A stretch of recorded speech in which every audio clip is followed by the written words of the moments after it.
اپنے باپ کی اسی خواب کا جو اللہ تبارک و تعالیٰ کے محبوب نے بشارت سنائی تھی اسی بشارت کا نتیجہ ہوں. اللہ تبارک و تعالیٰ نے مجھے اتنا مقام عطا فرمایا ہے, اتنا مقام عطا فرمایا ہے, اتنا رتبہ دیا ہے. اگر کوئی میرا چاہنے والا, اگر کوئی میرا ماننے والا, اگر کوئی میرا نام لیوا, اگر وہ مشرق میں ہو اور میں مغرب میں رہوں, اگر وہ مجھے وہاں مدد کے لیے پکارے گا, بزرگوں سے آدم فرماتے ہیں اگر صدق دل سے پکارے گا میں مغرب سے چل کر اس بندے کی مدد فرماؤں گا.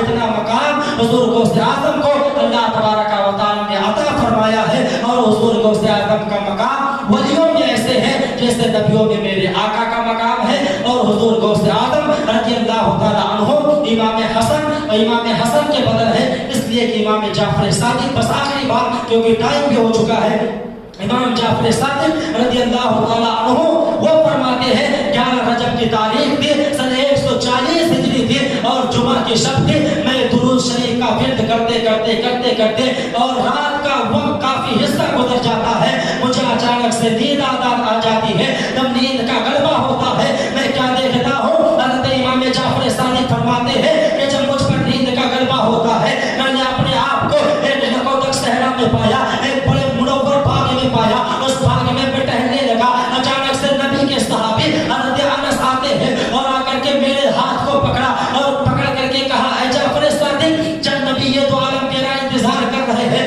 حضرت امام جعفر صادق فرماتے ہیں میں انس بن مالک کے ساتھ میں نبی علیہ الصلوۃ والسلام کی بارگاہ میں گیا. تمام صحابہ بیٹھے ہوئے تھے اور نبی علیہ الصلوۃ والسلام تمام صحابہ کے سامنے وعظ و نصیحت فرما رہے تھے, اچھی باتیں بتا رہے تھے. حضرت امام جعفر صادق فرماتے ہیں میں گیا اور نبی علیہ الصلوۃ والسلام کے نور و نکاح سے ڈوبی ہوئی اس محفل میں ادب کے دائرے میں رہ کر بیٹھ گیا. اتنے میں نے کیا دیکھا, سیدہ فاطمہ الزہرا رضی اللہ تعالی عنہا نبی دو عالم کی بارگاہ میں آتی ہے اور آنے کے بعد میں عرض کیا اے بابا جان, دنیا کے اندر اللہ تبارک و تعالیٰ نے مجھے 2 بیٹے عطا فرمائے تھا, 2 بیٹے عطا فرمایا تھا. ایک بیٹے کا نام حسن تھا, ایک بیٹے کا نام حسین تھا. حسن کو ظالموں نے زہر دے کر شہید کر دیا, حسین کو میدان کربلا کے اندر آپ کی امت نے بے دردی کے ساتھ شہید کر دیا ہے, بے یار و مددگار کر کے شہید کر دیا ہے, پانی بند کر کے شہید کر دیا ہے,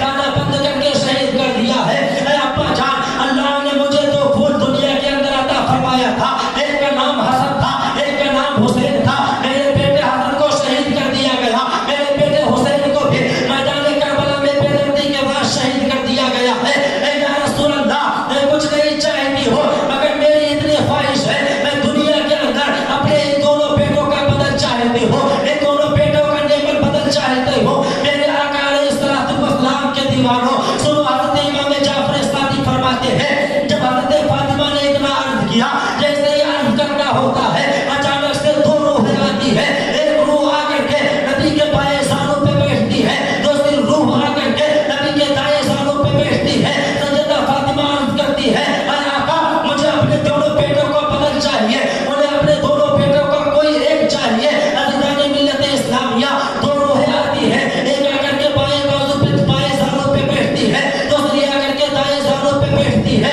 میرے آقا علیہ الصلوۃ والسلام کے دریائے رحمت جوش میں آتی ہے اور میرے آقا نے حضرت فاطمہ سے ارشاد فرمایا اے فاطمہ, تیرے بیٹے حسن کو زہر دے کے شہید کیا گیا تھا, تیرے بیٹے حسین کو میدان کربلا میں بے دردی کے بعد شہید کیا گیا تھا.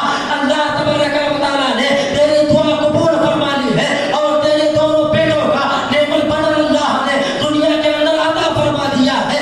جو میرے بائیں زانوں پر جو روح بیٹھی ہوئی ہے, یہ روح میرے بیٹے حسین کا بدل ہے, اس کا نام علی احمد ثابت کلیری ہوگا. اور جو دائیں زانوں پر, یہ دائیں زانوں پر جو روح بیٹھی ہوئی ہے, اس کا نام سیدنا شیخ عبد القادر جیلانی ہوگا, جو شہر بغداد میں پیدا ہوگا. عبد القادر جیلانی تیرے بیٹے حسن کا بدل ہے اور علی احمد ثابت کلیری تیرے بیٹے حسین کا بدل ہے. عزیزان ملت اسلامیہ, اللہ تبارک و تعالیٰ نے دونوں کو ایک ایسا مقام عطا فرمایا ہے. علی احمد ثابت کلیری کے اندر حسین کا جلال ہے, سیدنا شیخ عبد القادر جیلانی کے اندر حضرت امام حسن کا جاہ و جلال ہے, حضرت امام حسن کا علم ہے, حضرت امام حسن کا تقویٰ ہے, حضرت امام حسن کا زہد ہے. حضور غوث آدم کے مورخین اور ان کے جو ہے تمام عشاء کے وضو سے فجر کی نماز عطا فرمائی ہے، اور ہر رات میں حضور غوث اعظم نے 15 سال تک 15 یا ایک ختم قرآن حضور غوث اعظم نے اللہ کی بارگاہ میں پیش کیا ہے۔ علامہ شرف الدین شیخ سعدی علیہ الرحمہ فرماتے ہیں حضور غوث اعظم کی عاجزی کا انکساری کا یہ عالم تھا کہ جب حضور غوث اعظم نے پہلا حج کیا سن 509 ہجری میں، حضور غوث اعظم نے سب سے پہلا جو ہے حج کیا تھا وہ سن 509 ہجری میں آپ نے پہلا حج فرمایا۔ حضور سیدنا شیخ سعدی علیہ الرحمہ فرماتے ہیں کہ حج کے موقع پر جب سیدنا شیخ عبد القادر جیلانی حج کرنے کے لیے جب کعبہ کی سرزمین پہ تشریف لے جاتے ہیں، مکہ المکرمہ